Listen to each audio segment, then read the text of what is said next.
കുഞ്ഞിക്കുട്ടൻ തൻ കഥ കേൾക്കൂ. പെട്ടെന്നൊരു നാൾ പണമാവശ്യം. ആരുടെ മുന്നിൽ കൈ നീട്ടിയിടും ആലോചിച്ചു കിടന്നു മയങ്ങി. അവനുടെ അച്ഛൻ കനവിൽ വന്നു, ചെവിയിൽ നുള്ളിട്ടി വിധമോദി. മകനെ കുഞ്ഞിക്കുട്ട, പ്രശ്നം മാറാൻ വഴി ഇവിടെ തന്നെയുണ്ട്. വീട്ടിൽ സ്വർണം വെച്ചിട്ടെന്തിന് നാട്ടിൽ കേടു നടപ്പൂ. സ്വർണം, തങ്കം, ഗോൾഡ്, മഞ്ഞ നിറത്തിലുള്ള ലോഹത്തിന്റെ പല പല പേരുകൾ. സൊസൈറ്റിയിൽ നമ്മുടെ സ്വർണത്തിന്റെ സിഗ്നിഫിക്കൻസ് എക്സ്പ്ലെയിൻ ചെയ്ത് മനസ്സിലാക്കി തരേണ്ട ഒരു ആവശ്യവുമില്ല. അല്ലാണ്ട് തന്നെ അത് നല്ലോണം നമ്മളെ ഇൻഫ്ലുവൻസ് ചെയ്യുന്നുണ്ട്. നിങ്ങളുടെ കയ്യിൽ കുറച്ച് സ്വർണമുണ്ടോ, എന്നാൽ നിങ്ങൾ രക്ഷപ്പെട്ടു. എന്തുകൊണ്ടാണ് സ്വർണത്തിന് ഇത്രയും നല്ല സിഗ്നിഫിക്കൻസ് ഉള്ളത്? സ്വർണത്തിനെ പറ്റിയിട്ടും സ്വർണ്ണ ബിസ്ക്കറ്റുകളെയും പറ്റിയും ചുറ്റിപ്പറ്റി എത്രയധികം സിനിമകൾ. ഹോളിവുഡിൽ യെല്ലോ സ്കൈ, വെർജീനിയ സിറ്റി മുതൽ ബോളിവുഡിൽ തുമ്പത് പോലെയുള്ള സിനിമകളിൽ നിന്നും മലയാളത്തിൽ 20-ാം നൂറ്റാണ്ടും ലോഹവും പോലെയുള്ള സിനിമകൾ. ഇനി എന്തിനു പറയുന്നു, നമ്മൾ എല്ലാവരും ആകാംക്ഷയോടെ കാത്തിരിക്കുന്ന KGF 2 എന്ന സിനിമയിലും ഇതിനെപ്പറ്റി തന്നെയാണ് ഡിസ്കസ് ചെയ്യാൻ പോകുന്നത്. ഞാൻ അധികം വലിച്ചു നീട്ടുന്നില്ല. ഇന്ന് നമ്മൾ സംസാരിക്കാൻ പോകുന്നത് ഗോൾഡ് ഇൻവെസ്റ്റ്മെന്റിനെ പറ്റിയിട്ടാണ്. എന്തുകൊണ്ടാണ് ആളുകൾ ഇത്രയും കൺസേൺഡ് ആകുന്നത്? Why is it so important? എന്താണ് ഇതിൻ്റെ ബെനിഫിറ്റ്സ് എന്നൊക്കെ ഈ ചാനലിലൂടെ നമ്മൾ പേഴ്സണൽ ഫൈനാൻസും സെൽഫ് ഡെവലപ്മെന്റിനെയും പറ്റിയാണ് സംസാരിക്കാൻ പോകുന്നത്. അപ്പോൾ തുടങ്ങാം. This is how we do. Let's get started.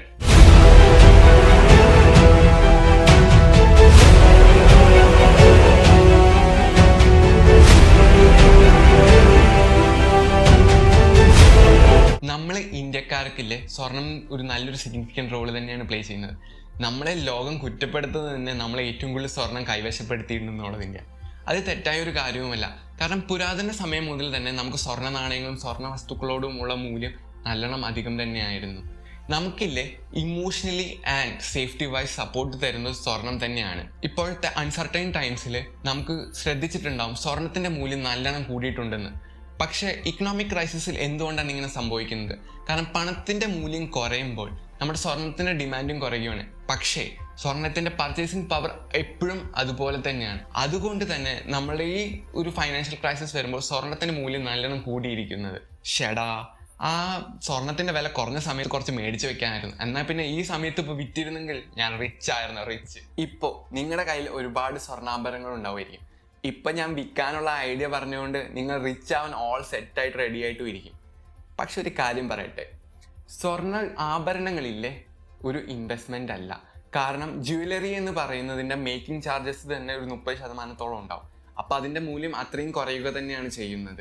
ഈ ജ്വല്ലറി എന്ന് പറയുന്നത് തലമുറകൾ തമ്മിൽ കൈമാറുവാനും കുറച്ചൊക്കെ ആ സോഷ്യൽ സ്റ്റാറ്റസ് കാണിക്കുവാനും വേണ്ടിയാണ്. അപ്പോൾ നിങ്ങൾ വിചാരിക്കുന്നുണ്ടാവും ഈ ഗോൾഡിനെ ഇൻവെസ്റ്റ്മെന്റ് രീതിയിൽ എങ്ങനെ വെക്കാമെന്ന്. അപ്പോൾ നിങ്ങൾ അഥവാ ഫിസിക്കൽ ഗോൾഡ് ആയിട്ടാണ് ഇത് എടുത്തു വെക്കാൻ ആഗ്രഹിക്കുന്നതെങ്കിൽ അതിനാണ് ഗോൾഡ് ബാർസും ഗോൾഡ് കോയിൻസും. അല്ല, ഇനി ഡിജിറ്റൽ ആയിട്ടാണ് വെക്കാൻ ആഗ്രഹിക്കുന്നതെങ്കിലോ ഗോൾഡ് ETFസും സോവറിൻ ഗോൾഡ് ബോൺസും. ഇതിൻ്റെയൊക്കെ ഗുണം എന്താണെന്ന് വെച്ച് കഴിഞ്ഞാൽ ഇല്ലേ, സ്വർണത്തിൻ്റെ ആ എമൗണ്ട് ഇല്ലേ അത് കുറയത്തില്ല. കാരണം ഇതിൻ്റെ മേക്കിംഗ് ചാർജസ് അങ്ങനെയൊക്കെ ഇത് ഭയങ്കര കുറവാണ്. അതുകൊണ്ട് തന്നെ നമ്മുടെ സ്വർണത്തിൻ്റെ എമൗണ്ട് കുറയുകയുമില്ല. ദ $1 million ക്വസ്റ്റ്യൻ: എന്തുകൊണ്ട് സ്വർണത്തിൽ ഇൻവെസ്റ്റ് ചെയ്യണം? ഞാൻ നേരത്തെ പറഞ്ഞില്ലേ, നമ്മളുടെ ഈ അൺസർട്ടൈൻ ടൈംസിലില്ലേ സ്വർണത്തിന് മൂല്യം നല്ലോണം അധികമാണ്.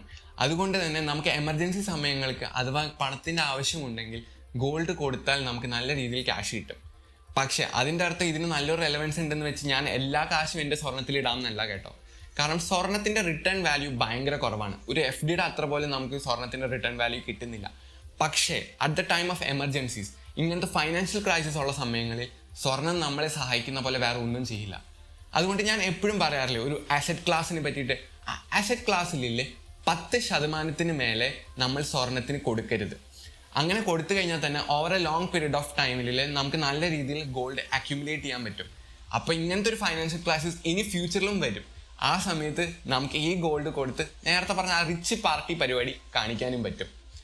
അപ്പോൾ ഞാൻ നേരത്തെ പറഞ്ഞില്ലേ ആ ഡിജിറ്റൽ ഗോൾഡിനെ പറ്റിയിട്ടൊക്കെ, അതിനെപ്പറ്റി അഥവാ നിങ്ങൾക്ക് കൂടുതൽ അറിയാൻ താല്പര്യമുണ്ടെങ്കിൽ നിങ്ങൾ ഈ വീഡിയോയിൽ "വി വാണ്ട് ഇറ്റ്" എന്ന് കമൻറ്റ് ചെയ്യും. ഈ വീഡിയോ നിങ്ങൾക്ക് ഇഷ്ടമായെങ്കിൽ ഈ വീഡിയോ ലൈക്ക് ചെയ്യാനും ഷെയർ ചെയ്യാനും മറക്കരുത്. ഈ ചാനലിൽ നിങ്ങൾ ആദ്യമായിട്ടാണ് വരുന്നതെങ്കിൽ ഈ ചാനൽ സബ്സ്ക്രൈബ് ചെയ്യാനും അടുത്തുള്ള ആ നോട്ടിഫിക്കേഷൻ ബെൽ ക്ലിക്ക് ചെയ്യാനും മറക്കരുത്. സ്വർണം നമ്മൾ ഇന്ത്യക്കാർക്ക് എന്നും സ്വന്തം തന്നെയാണ്. ഇനി അത് മാറുവാനും പോകുന്നില്ല.